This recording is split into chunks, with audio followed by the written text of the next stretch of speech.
take over, but you could take over, couldn't he? That boy can do it.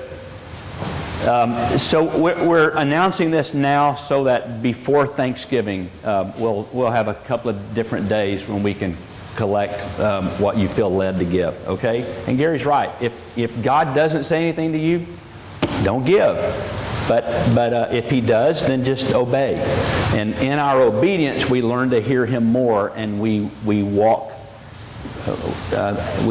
in the light that we have. And so as we obey Him, He gives more light for us to walk in. It's just awesome how that works. My head is just spinning today. I've got so much in my heart and that I'm thinking about, and one of them, and this is, this one rocked my world. And I don't want to stun you, but we've had Ronnie's been bringing this friend named Tony Sullivan for like a month. Did y'all meet? Where did you meet, Ron? Okay, he's known him for a while, and Tony had been coming. I mean, he just every Sunday morning, Wednesday night, he's here. He's got his Bible. I mean, he's digging in. I just have fallen in love with this guy. So Friday night, you called me? Yeah. Friday, Gary called me and said, Ronnie Weaver just called me, and Tony Sullivan passed away in his sleep. I'm like, what? Surely not. And Ron had been on a retreat where, at the Trace Diaz retreat, where Steve Williams is this weekend, and Ron left to come home for a couple of reasons, but one of them being for Tony Sullivan's family. So I'm saying that to say this, that Tony, believe this or not, Tony was going to join church today. And so for me, he's already a member. For me, like we've talked, and he talked to Ron, and several of us had already embraced him, the Wednesday night people, which, by the way, here's my plug for Wednesday. Wednesdays are so much fun. That's not a guilt trip. I'm just telling you they're fun. But we had embraced him, and so he's like a part of our church. So I'm throwing that out there for us to be the church to this family that doesn't know us. They knew that he loved us and loved being here. Ron and I talked about that last night. They talked about how Ron had ministered to Tony and how he loved what we... And so, there's no plan to this. I'm just throwing it out there. Ron and I talked last night late, and we haven't gotten to talk today. He's supposed to have some more info, and I'm really like flying by the seat of my pants here. But it's just in me, and it's not an arrogant thing. It's just, I want that family to see Jesus. And we just got to figure out a way to pour ourselves out on them, okay? So just get ready for whatever. Ron and I will have a conversation, and I'll have a conversation with Carol, and we can dispense like things they may need. They may need this building. I don't know. But if they do, they're welcome. They may need a meal. Who knows what they need, but we need to be Jesus for this family, okay? We have to be. I see a lot of you shaking your heads. Thank you. Yeah, we've got to be Jesus for this family. We have to learn how to do that. Okay, so just begin to pray. Yeah. He came in last Sunday morning, and I agreed with him. He came in, and I knew his name was Tony. I couldn't tell you his last name, but I knew he was coming. And I took his hand, and we were talking as he came up the steps, and he said, I cannot believe I have lived this close to this church for so long. And he just shook his hand, and I said, well, your name. Wow. I said, that's the thing. Yeah. I promise I'll get to the sermon. We have to take these things and learn when they happen, okay? This is a kind of a family thing. If you're visitors, just give us just a second. We're having family talk here. But it really is unbelievable that there are people that live a stone's throw away from our building that don't know. And so I'm not suggesting let's put a program to... what I'm suggesting is let's fall in love with Jesus all over again. And there will be the Tony Sullivans of the world going, wow, where have I been? I mean, and he felt so loved. It's unbelievable. You could just, literally could just see this thing happen in him. Same with Alvin. Alvin's like a brother now. You know, he just comes in and you've embraced him and he's embraced us. And that's the church. The church is not a program, a formula of whatever. It's us loving each other and giving our life, like the verse Gary read. Do you not know it's laying your lives down on behalf of, and that he's talking about the poor, but it's on behalf of each other to lay our lives down. Okay, makes sense? So pay attention to maybe there may not be anything we can do, and that's okay. But be ready in case there is. Okay, all right. If you have your Bible, turn to 1 Kings chapter 19, please. We've been looking at the life of Elijah for several weeks now. We kind of ended up here when I was off on one of my little Dennis the Menace. You know, when we have this cartoon somewhere at home where Dennis was like on his way home from school, and it shows the route he took, and it's like over this fence and under this bush and around this, and it's just like and that's kind of how this is. This is my little Dennis the Menace thing. We're supposed to be in Ephesians, and now we're in 1 Kings 19. But that's okay. This has been so good for me. Been a really neat thing. Now let me preface this morning by saying this. What we're going to look at is very sensitive, I know. First of all, I am not a professional at this, what we're going to look at. I'm not. I don't claim to be. What we're going to talk about today are not complete definitive answers. It's a piece of an answer. Okay? We're going to talk about depression a little bit. Elijah sank deep. He hit the bottom. And we're going to look at when he did it and why and how God began to pull him out of that. Okay?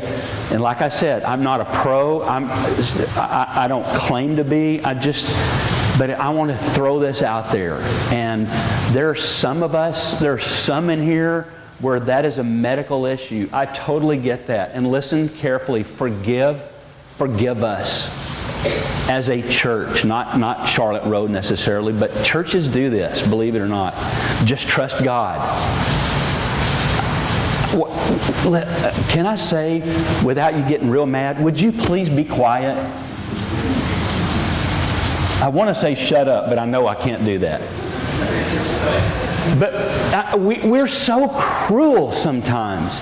And some of you in here have hit the bottom. And some sweet Christian said to you, oh, just trust God. Get out of that.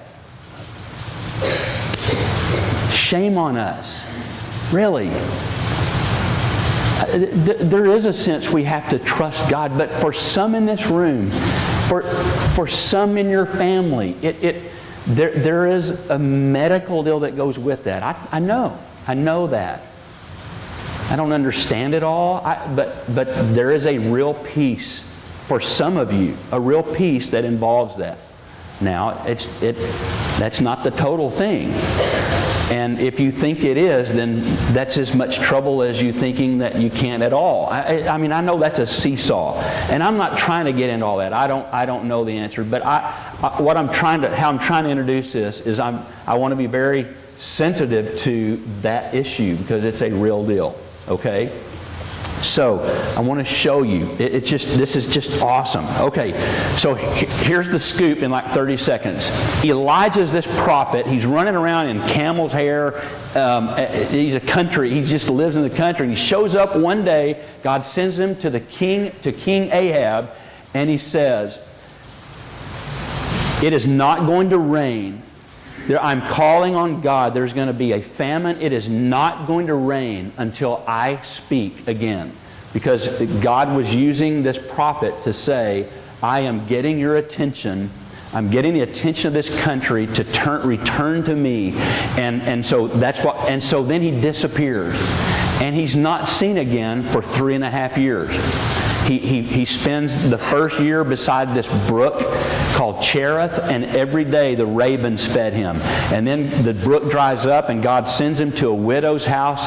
The widow of Zarephath is where she lived, and she had this young son, and she had gone to gather sticks to make a fire to make their last meal because they were so destitute.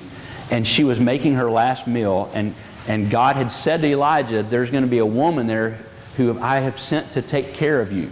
He shows up, and here she is gathering sticks, and imagine this woman who was going to take care of him didn't have any food. And so Elijah said, well, before you make that for you and your son, make one for me. And we talked about that a little bit. And so she does. And for 2.5 years, the oil and the flour and all of that never ran out for 2.5 years. And then one day God said, okay, now it's time to speak again. And so he leaves. He goes back to King Ahab. And he makes this deal. And I'm jumping chapter 18, which you'll have to go back and read. Maybe we'll grab a little bit next week. But chapter 18 is about when Elijah said, I want you to gather all of Israel and then go get all of the 450 prophets of Baal, B-A-A-L. The king's wife, the queen, Jezebel, was like she took Baal worship to a whole new level. And she had these prophets for the Baal gods. And so Elijah gathers, and so they're all on top of Mount Carmel. And so Elijah, you got to read that. I mean, he's really arrogant about it. And so he tells them, build your altar and start calling down fire from your God. And we're going to make a choice today. He's talking to Israel. How long will you waver between these two? How long will you waver between God or Jehovah God or this little Baal thing?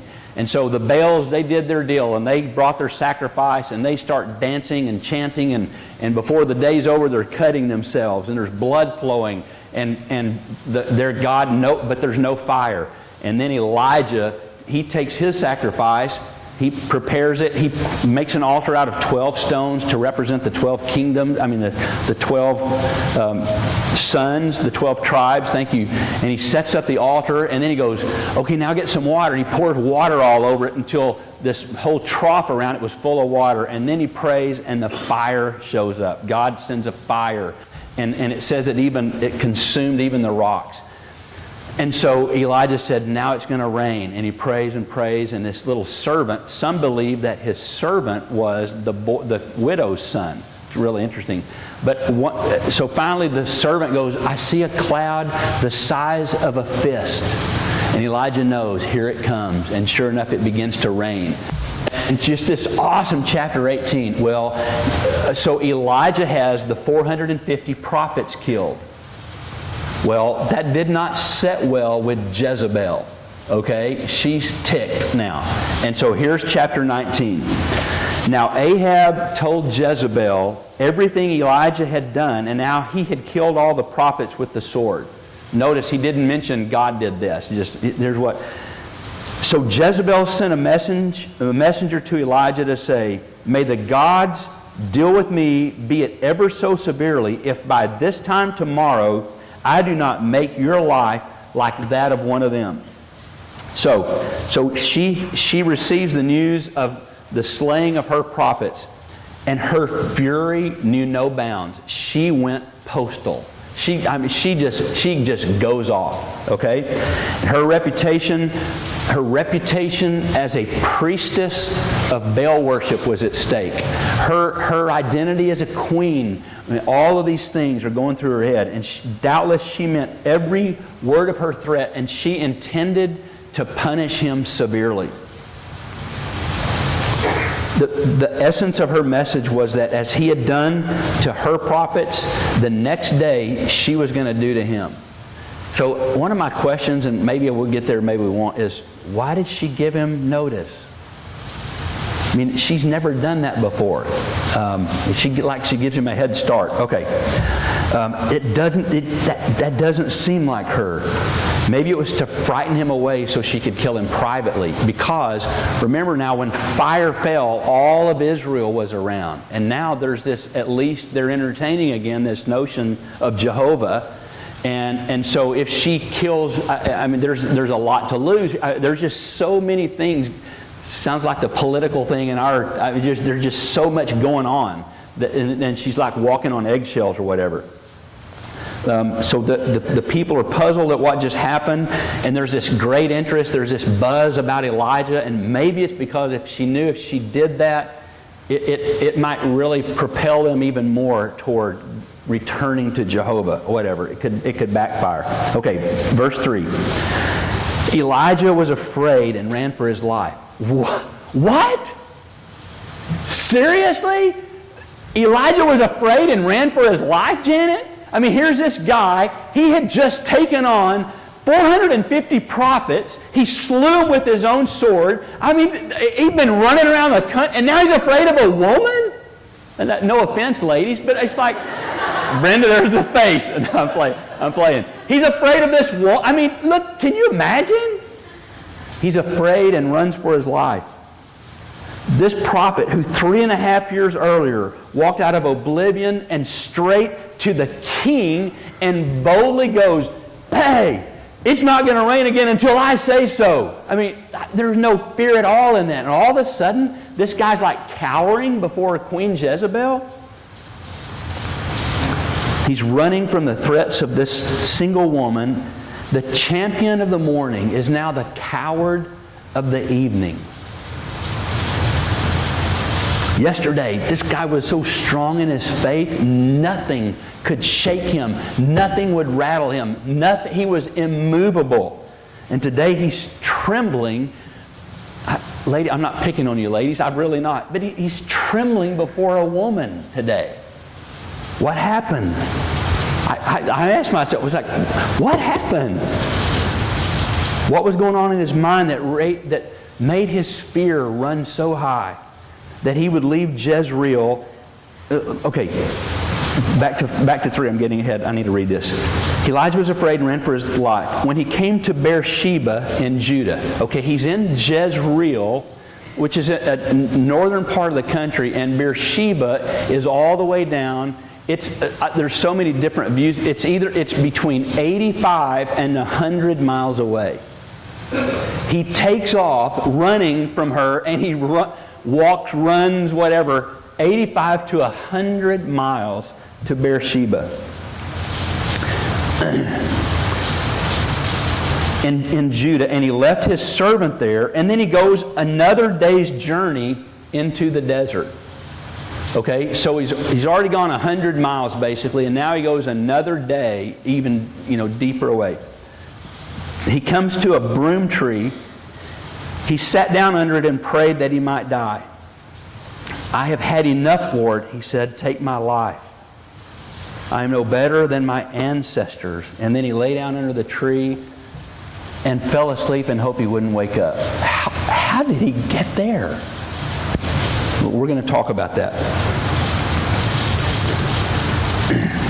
Let's see if we can understand how the despondency he was in was so incredible that this guy that just a day or two earlier was on the top of the world, and now he's like, I want to die.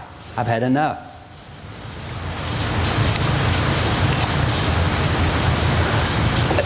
Fear of the queen, fear of her revenge is not enough to get you to that place. It's just, it's okay, I'm a little afraid. Ooh, but it doesn't make you there. It doesn't get you there. It has to be deeper than that. There is the disappointment at when he calls fire down from heaven, it was just this emotional thing. He'd been praying and fasting for this, and so there's a lot of that going on. But fire falls down from heaven, but it wasn't quite what he hoped it would be. It's not like they had this huge revival on the top of Mount Carmel when Jehovah showed up. It was like, okay, there's a disappointment, but that kind of I have disappointments like that, as expecting, hoping that people, God moves. But boy, not enough to lay down under the tree and go to sleep and hope I never wake up. There's a weariness of life. There's the land, he had called for a famine. The land that he loved for 3.5 years, no rain, the sun beats down. Okay, all right, but the beauty of that's not enough to send you there. And perhaps doubt to the wisdom is what he had done. So he speaks out as this dispirited, broken down man. And so in verses 4 and 5, when you read that, it's like this full-blown depression. He has reached the bottom. He's hit the lowest of lows in his life. It's funny. Terry and I have friends and who are just some of the most brilliant, creative. You see them and you go, wow. But it seems as if they're subject to the most swing. It's like the greatest natures they're particularly subject to being a high to low. I don't understand all of that. But the impulse that drives a person like Elijah to do these noble things, that this impulse that drives someone to be great, to do all of this, it's kind of like a 3-point shot in basketball. If I'm right by the goal and I miss it, the rebound is like equal to my little shot. But if I shoot from here, the rebound is in proportion to, and it's kind of like what's happening here. It's like the rebound is in proportion to what goes on. Does that make sense? Okay, thank you, Dwayne. All right. So along with these overstrained emotions from Mount Carmel, he's exhausted. He's faint from the heat. He's exhausted from the walk. He's famished with hunger. And for the first time, it says, in a while, he was alone. Remember, he had lived with this widow. He had been around it. But he's alone now in this awful solitude and silence of the desert. So he crawls under this tree. It's funny, I looked up broom tree. I'm goofy that way. And it's this tree, some thought it was a juniper tree, but there are things about it, like insects hated that. They wouldn't go around that. And if you burned it, it had this odor that drove animals away or whatever. It's just, anyway, so that's kind of what he's laying under this tree for shade and a little protection or whatever. But here's the deal. If he really wanted to die, would he go 100 miles and then another day's journey to find a grave? If he really wanted to die, he would have just gone, oh, here, Jezebel, come on. You see, it wasn't that he wanted to die. He just wasn't sure he wanted to live. So there's a difference there. Okay. So how does someone get this blue? Here from this point on now, I'm going to show you a few things. And again, I'm not a PhD. I'm not a psychiatrist. I'm just going to show you some things here, okay? So here's an acronym that you need to remember. An acronym is like you take a word and the letters of the word mean something. So the acronym is HALT, H-A-L-T.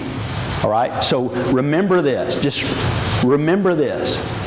H is for hungry. A can be several things. It can be angry. It can be, for me, it's like anxiety, anxious, anticipating things that are not going to happen. So A, so put down either angry or anxious. Okay, L is lonely, and T is tired.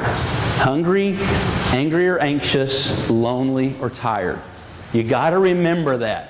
Because what happens is you have to, not you, I'm not speaking to you. When I said you, I mean me. Because Terry and I, we talk about this acronym all the time. No kidding. It's like, okay, how are you doing? Are you one of those things? Or you don't want to get to 4 of those things. And even if you're at a 1 or a 2, be careful about making a decision when you're hungry or lonely and lonely. Be careful about making a decision like, we get, I'm going to quit my job. I'm going to, whoa. Are you hungry? Are you angry, lonely, anxious, lonely, or tired? Be careful. That's kind of how we use that. So here he is. He's hungry. He's angry, anxious, all kinds of A's. He's lonely and he's tired. I mean, it's a full-blown deal. Okay? So I'm going to unpack that, but I'm going to go backwards because it makes sense backward. You'll see here in a minute. Okay? So T is for tired. He's physically exhausted. I mean, he is absolutely worn out. He's done all of this thing. He's been at the king. He's fasted and prayed. He's danced around on top of Mount Carmel. He's taken on. Just 2 days before, he himself got his sword and killed 450 men. He is literally worn out, physically exhausted. He had already been under a physical strain, which has that rebound, the corresponding relapse to that. There is this corresponding relapse to our being tired, okay? A huge exertion of strength is followed by the rebound of an equal weakness, okay?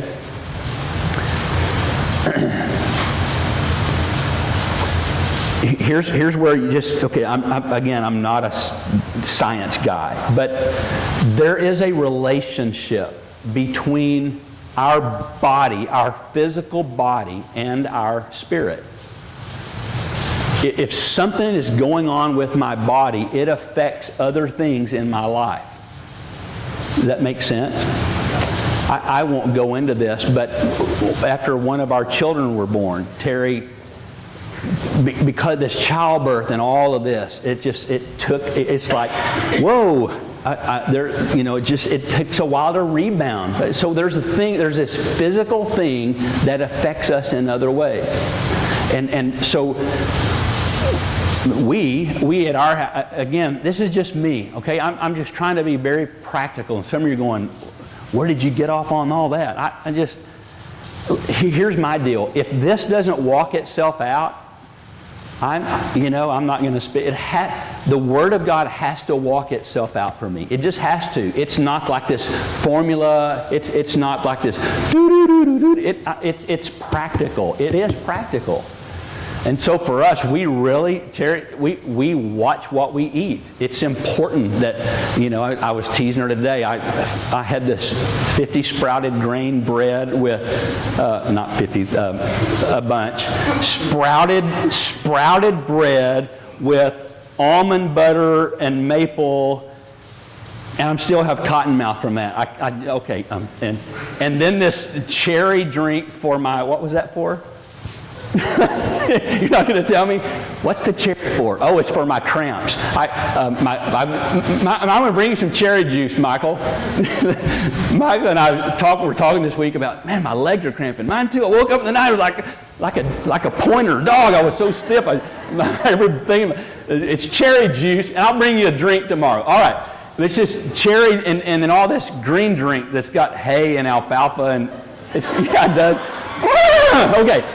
But seriously, and it's like, so, I'm not like over the edge here. But there are things that it's like I need to take care of my body because my body has a direct impact on my emotional life and my spiritual life. Does that make sense? Okay, I'm not meddling here, okay? Let's go to McDonald's for lunch. No, okay. I'm not meddling, but there is a correlation there. And so one of the reasons that he started into this blues is his physical body was not taken care of. And so he's kind of open now. There's an open door for him to begin to sink. All right? Okay, stay with me. I don't check out, all right? Some of you are going, oh, why did I come? We should have. Okay. So, practically, here's what God does. Lay down and sleep. And then the next verse, this is so awesome. Guess what happens? He's asleep. Hey, wake up. It's the catering service. It is. The catering service. Wake up. An angel. had been making his breakfast while he slept. Listen, God is concerned. He is concerned about your physical need. He is. An angel cooks breakfast, and the angel has breakfast and water. Wakes him up, eat, drink, go back to sleep. I'll be back tomorrow. Isn't that awesome? The next day, wakes up, angel's got breakfast, pancakes, water, just taking care of him. This is the third time he had been cared for like that. It's unbelievable. Remember, the ravens brought him food. The widow, her little jar, and it's just like God taking care. Listen, God wants to take care of our physical, everything physical about us, all right? Okay, let's go on. L. So remember, I'm going backwards, okay? T is for what? Tired. Okay, L is for lonely, loneliness.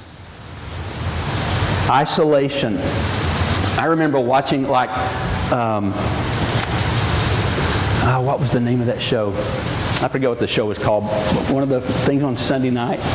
Oh, you're not going to talk to me now? Okay. I'm on my own. She's mad about the hay. I don't know what it is. Okay. Wild Kingdom. Yeah. Mutual of Omaha's Wild Kingdom. We were talking about that last week. Remember, like when we were growing up, if you went to RA's and GA's on Sunday night, you missed the Walt Disney and you missed Wild Kingdom. Come on, preacher. Cut it short. Mutual of Omaha's Wild Kingdom is on. Anyway, one of these Wild Kingdom, it was about this pack of wildebeests that were running, and some kind of vicious, I don't remember if it was a lion or whatever, gets these wildebeests on the run. And their whole herd is running, and all of a sudden, the lion or whatever begins to cut one of them out. He gets one separated, and when that one gets isolated, he's in trouble. And it's the same with us. If the enemy can get you isolated, if he can get me isolated, alone, apart, and begin to just have his way a little bit, a little, and all of a sudden there comes a day when I hit like this. Loneliness, isolation. I need you. You need me. We need each other. I need Gary Bunning. And so I talk to Gary Bunning several times a week because I need Gary Bunning in my life.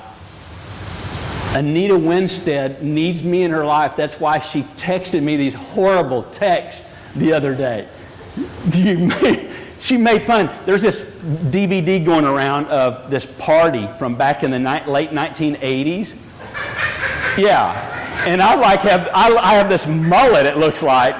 And so did you take a picture of it on your TV? Because that was the worst looking thing I've ever seen. No.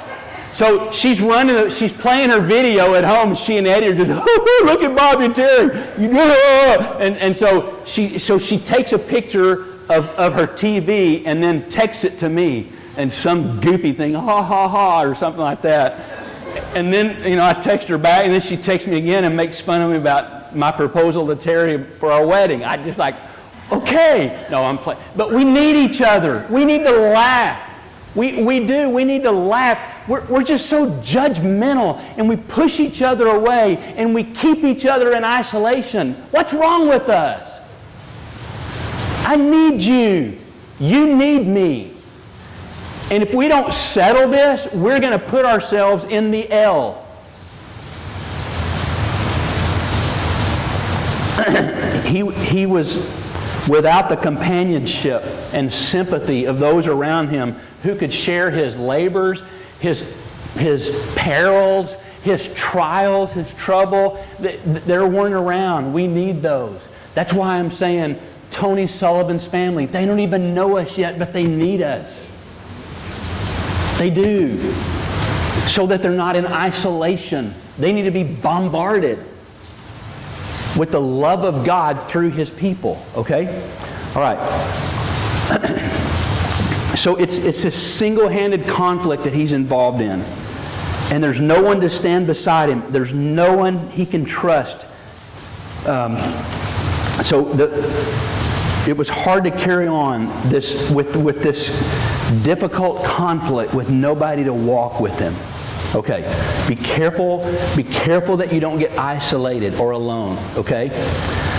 Okay, A, so we're going backwards. T is, L is, good. A is anxiety, several things. Anxiety, anger, or anticipation, whatever. Okay, listen carefully. Being despondent, despondency or depression has a knack of picking its facts. Let me say it again, and then I want to tell you what that means. Despondency has a knack of picking out its facts. It's drawn to certain things. It's colorblind. It only sees dark stuff. And so when you get in this situation and your lens,